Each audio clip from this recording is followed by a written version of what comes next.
देखिए बच्चों, आज के क्लास में क्या पढ़ेंगे? कैदी और कोकिला, है ना। से पहले कैदी और कोकिला ये क्या है? कविता है ना। और लिखने वाले कौन है? माखनलाल चतुर्वेदी, है ना। तो हम लोग पिछले क्लास में कुछ क्वेश्चन कर चुके हैं, जो बच गया है आज के क्लास में हम लोग कवर करेंगे।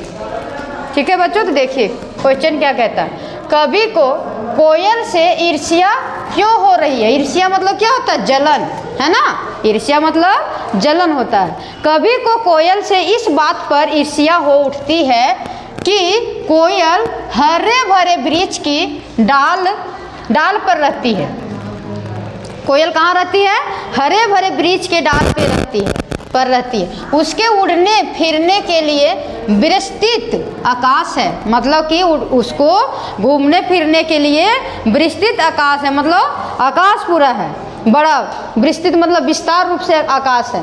जबकि कभी एक छोटी सी काल कोठरी में बंधी जीवन बिता रहा है ना। अब समझ में आया क्यों ईर्ष्या जलन, क्यों कोयल को जलन इसलिए हो रहा है? क्योंकि इसके लिए उड़ने के लिए तो आकाश बहुत बड़ा है, लेकिन उसको कहाँ पे रखा गया है? जबकि कभी एक छोटी सी काल कोठरी में बंदी जीवन में बिता रहा है। तो इसलिए कोयल कभी से ईर्ष्या इसलिए जलते रहता है, कभी से कोयल, क्योंकि उसका तो उड़ने के लिए आकाश बहुत बड़ा है ना। लेकिन उसको कहाँ रखा है? एक छोटी सी काल कोठरी में बंदी जीवन बिता रहा है। इसीलिए वो कोयल लेखक से यानी कि कवि से उजलता है। दूसरा क्वेश्चन यानी कि 8, कवि के स्मृति पटल पर कोयल के गीतों को कौन सी मधुर स्मृतियां अंकित है जिन्हें वह नष्ट करने पर तुली है ना। कवि के स्मृति, है ना। स्मृति मतलब क्या होता है? याद करना, है ना। तो कवि के स्मृति पटल पर कोयल के गीतों को कौन सी मधुर स्मृतियां अंकित है जिन्हें वह नष्ट करने पर तुली है? तो देखिए आंसर, कवि के स्मृति पटल पर कोयल के स्वतंत्र जीवन, है ना, स्वतंत्र जीवन उन्मुक्त भावनाओं की मधुर स्मृतियाँ अंकित है। मधुर स्मृतियाँ, है ना। उनका आवाज़ तो मधुर है ना। कोयल का आवाज़ कैसा होता है? मधुर होता है। तो मधुर स्मृतियाँ अंकित है। आधी रात में कोयल की चिल्लाहट, आधी रात में कोयल की चिल्लाहट उसके स्वतंत्र व उन्मुक्त जीवन की स्मृतियों नष्ट करने पर तुली है ना। वो जो बोल रहे हैं कि आधी रात में कोयल की चिल्लाहट उसके स्वतंत्र व उन्मुक्त जीवन की स्मृतियों नष्ट करने पर तुली हुई, मतलब कि नष्ट यानी कि बर्बाद करने पर तुला हुआ है। अब 9 वाला क्वेश्चन देखते हैं बच्चों। हथकड़ियों को गहना क्यों कहा गया है? हथकड़ियों को गहना क्यों कहा गया है? तो देखिए, स्वतंत्रता के दीवानों को बिरतानी शासकों द्वारा लोहे की जंजीर हथकड़ियाँ पहनाना एक साधारण सी बात थी। क्या थी? कि लोहे की जंजीर हथकड़ियाँ पहनाना एक साधारण सी बात है। लोहे की जंजीर जैसे नहीं होता है, हथकड़ी जो लगाते लोहा का ही रहता है ना। जैसे पुलिस अरेस्ट करके ले जाता है पकड़ के, वही जंजीर के बात कर रहे हैं। हथकड़ियाँ पहनाना एक साधारण सी बात थी।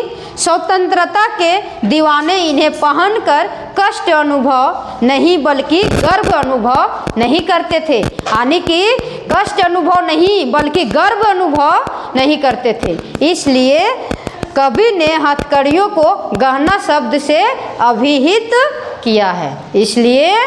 इसलिए कवि ने हथकड़ियों को गहना शब्द से अभिहित किया है। अब 10वां क्वेश्चन देखते हैं बच्चों, क्या कहता है देखें। काली तू ए आली, इन पंक्तियों में काली शब्द की आवृत्ति से उत्पन्न चमत्कार का विवेचन कीजिए, है ना। देखिए उत्तर, कवि ने काली तू एक का आली पंक्ति में काली शब्द की आवृत्ति से एक और तो वाग्य चित्य पैदा किया है। तो दूसरी ओर काली शब्द बिरतानी शासन में व्याप्त घोर निराशा एवं निराश एवं असहाय अवस्था को व्यक्त किया है। क्या व्यक्त किया है? निराशा एवं असहाय।